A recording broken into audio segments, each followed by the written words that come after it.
Dear student, आज की class में हम इनर्शिया क्या होता है सीखेंगे और लॉ ऑफ इनर्शिया क्या होता है।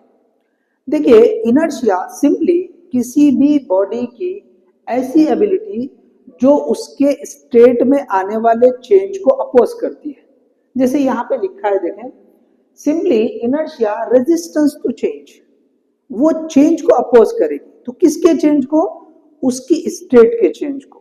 अब किसी बॉडी की स्टेट रेस्ट वाली भी हो सकती है या मोशन वाली भी रह सकती है। तो उसको जैसे प्रॉपरली अगर हम डेफिनेशन की बात करें तो आप देखें, inertia is a property of a body due to which it opposes the change in its state of rest और स्टेट ऑफ मोशन। तो कोई अगर बॉडी स्टेट ऑफ रेस्ट में है या स्टेट ऑफ मोशन में है तो वो अपनी इस स्टेट को चेंज होने से अपोज करती है, अपनी स्टेट के चेंज होने को अपोज करती है।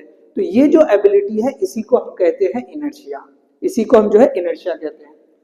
अब देखिए, अगर हमने जो है एग्जांपल लिया कि दो ऑब्जेक्ट है या टू बॉडीज है, एक का मास हमने एक को ए का नाम दे दिया, दूसरे को बी का नाम दे दिया।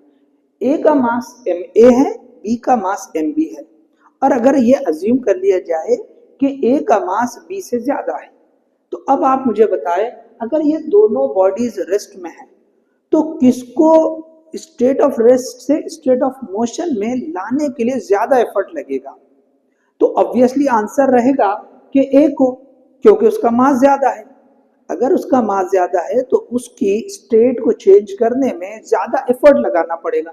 एफर्ट क्यों लगाना पड़ेगा? क्यों कि ये बॉडी ज्यादा अपोज कर रही है। तो जिसका मास ज्यादा होता है वो ज्यादा अपोज कर रही है।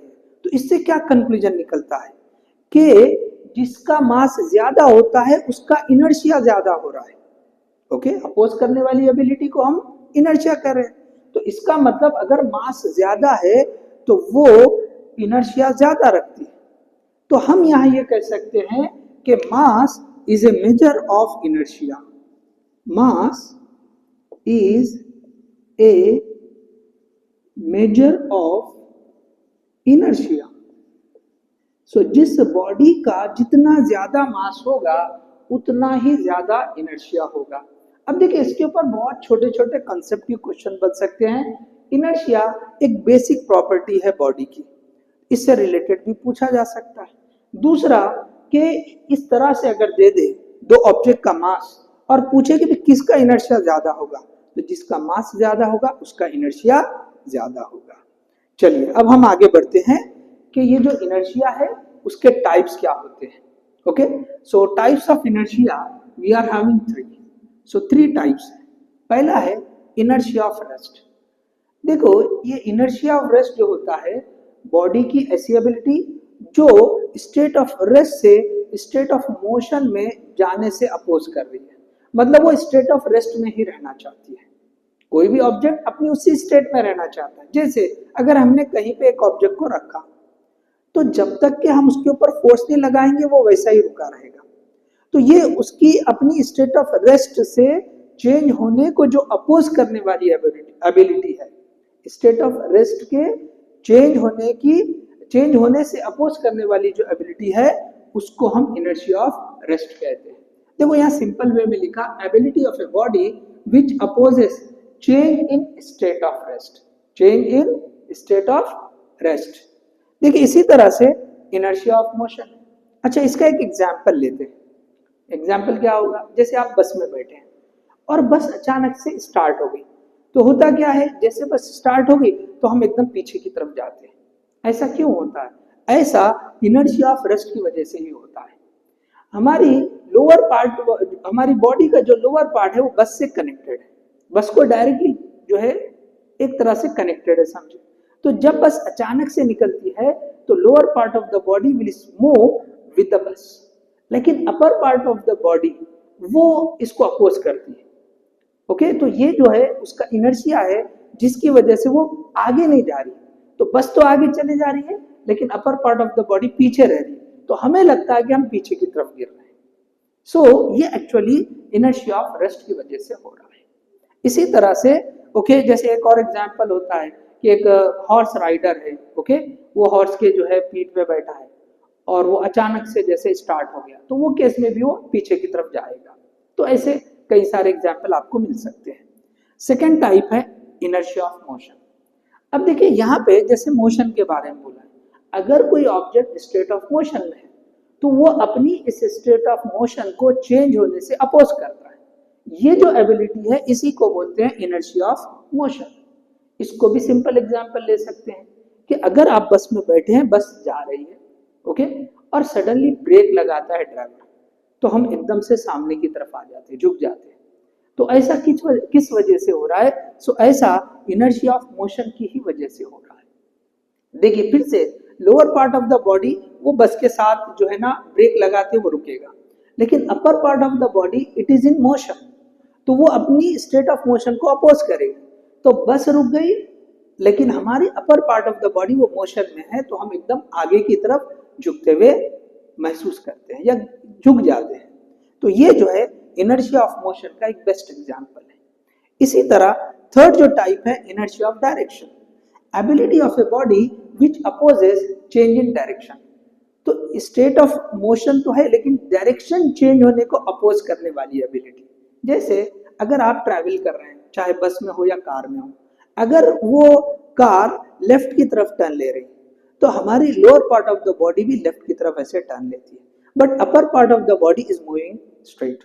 तो हमको ऐसे लगता है कि अगर कार लेफ्ट की तरफ मुड़ी है तो हमारी बॉडी उसी जगह पे, वो हमको राइट की तरफ जाते हुए लगती है, क्योंकि लोअर पार्ट लेफ्ट की तरफ जा रहा है। तो ये अपर पार्ट डायरेक्शन में चेंज को अपोज कर रही है। तो ये कॉज जो है एक्चुअली इनर्शिया का है। सो इनर्शिया ऑफ डायरेक्शन का ये एक बेस्ट एग्जांपल है। तो आप कहीं पर भी अगर डायरेक्शन के चेंज को देखेंगे तो हमारा अपर पार्ट ऑफ द बॉडी जिस तरफ वो व्हीकल मूव कर रही है उसके अपोजिट डायरेक्शन में हमारी upper part of the body जाती है। So this is mainly due to inertia of direction. Hope आपको जो है ये इनर्शिया क्या होता है तो सिंपल वे में आप सुन ले कि it is the ability of a body which opposes it's state, simply, चाहे वो स्टेट ऑफ रेस्ट हो या स्टेट ऑफ मोशन। और हमने उसके यहाँ पे टाइप्स देखे, उसके एग्जाम्पल पढ़े।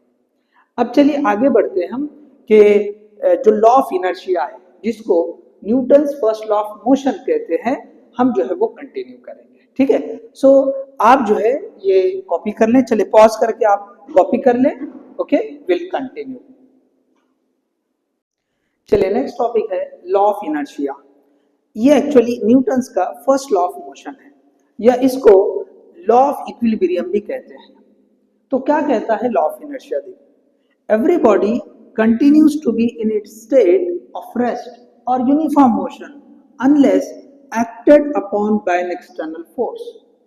क्या मतलब होता है इसका? देखिए, कोई भी बॉडी अपनी उसी स्टेट में कंटिन्यू रहती है जब तक कि कोई एक्सटर्नल फोर्स उसके ऊपर एक्ट नहीं होती है।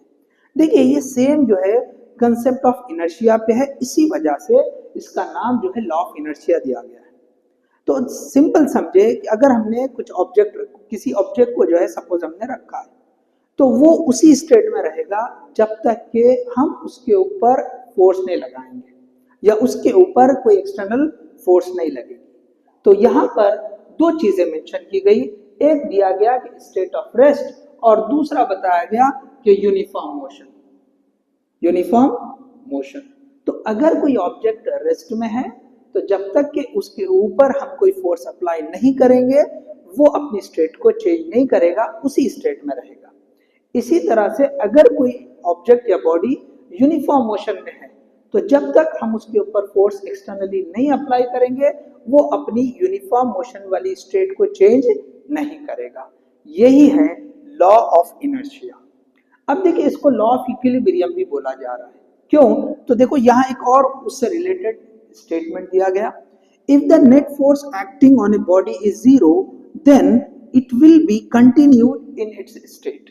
देखो, नेट फोर्स जीरो बोल रहा है। अगर किसी ऑब्जेक्ट पे लगने वाली नेट फोर्स जीरो हो तो वो ऑब्जेक्ट अपनी उसी स्टेट को कंटिन्यू करता है। नेट फोर्स जीरो, देखो किसी ऑब्जेक्ट पे नेट फोर्स जीरो मतलब वो उसकी इक्विलिब्रियम की कंडीशन होती है। इसीलिए लॉ ऑफ इक्विलिब्रियम भी कहा जाता है। तो सिंपल वे में अगर किसी ऑब्जेक्ट पर लगने वाली नेट फोर्स 0 हो तो वो ऑब्जेक्ट अपनी उसी स्टेट को कंटिन्यू करता है। तो हमने यहाँ पे इस लॉ ऑफ इनर्शिया को दो तरीके से देखा है। ओके, एक नेट फोर्स 0 इक्विलिब्रियम के हिसाब से, और एक जो है दूसरे तरीके से कि जब तक फोर्स अप्लाई नहीं करेंगे उसकी स्टेट चेंज नहीं होगी। तो देखिए आज की क्लास में हमने इनर्शिया क्या होता है, okay, what is the inertia, कि कोई भी ऑब्जेक्ट की एबिलिटी जो अपनी स्टेट को चेंज होने से अपोज करती है, तो इसको इनर्शिया कहते हैं। फिर हमने जो है उसके जो है जो टाइप्स है उसको हमने पढ़ा, टाइप्स ऑफ इनर्शिया, उसके एग्जाम्पल्स देखे, और फाइनली हमने जो है लॉ ऑफ इनर्शिया पढ़ा है। तो आज की क्लास में इतना ही। Thank you, all the best.